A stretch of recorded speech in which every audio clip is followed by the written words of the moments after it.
അല്ലെങ്കിൽ അബ്രോഡ് കൺട്രീസിലൊക്കെ അവര് സംസാരിക്കുന്ന കേൾക്കാനോ വഴക്കുണ്ടാക്കുന്ന കേൾക്കാനൊക്കെ കണ്ടിരിക്കാൻ തന്നെ അത് മനസ്സിലായില്ലെങ്കിലും ഒരു രസമാണ്.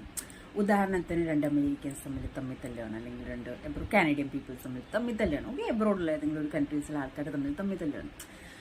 ആർഗ്യുമെന്റ്സ് എന്തായാലും വരുള്ളൂ. അപ്പോൾ ഒരാൾ മറ്റൊരാളോട് ഇങ്ങനെ ആർഗ്യൂ ചെയ്തുകൊണ്ടിരിക്കുന്ന സമയത്ത് പറയും, ഹേയ് ഡോണ്ട് ആർഗ്യൂ എന്ന് പറയും. നമ്മളിവിടെ കേരളത്തിലാണെങ്കിലോ ആർഗ്യുമെന്റ് ഇടയിൽ എങ്ങനെ മറ്റൊരാളുടെ വാമൂടുന്നത്, ആദ്യമായില്ല നിർത്ത്, വല്ലാത്ത അവസ്ഥ.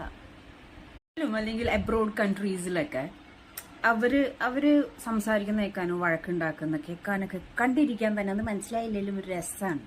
ഉദാഹരണത്തിന് രണ്ട് അമേരിക്കൻസ് തമ്മിൽ തല്ലുകയാണ്, അല്ലെങ്കിൽ രണ്ട് കാനഡിയൻ പീപ്പിൾസ് തമ്മിൽ തല്ലുകയാണ്. ഓക്കെ, അബ്രോഡിലെ ഏതെങ്കിലും ഒരു കൺട്രീസിലെ ആൾക്കാർ തമ്മിൽ തല്ലുകയാണ്. ആർഗ്യുമെന്റ്സ് എന്തായാലും വരുള്ളൂ. അപ്പോൾ ഒരാൾ മറ്റൊരാളോട് ഇങ്ങനെ ആർഗ്യൂ ചെയ്തുകൊണ്ടിരിക്കുന്ന സമയത്ത് പറയും, ഹേയ് ഡോണ്ട് ആർഗ്യൂ എന്ന് പറയും. നമ്മളിവിടെ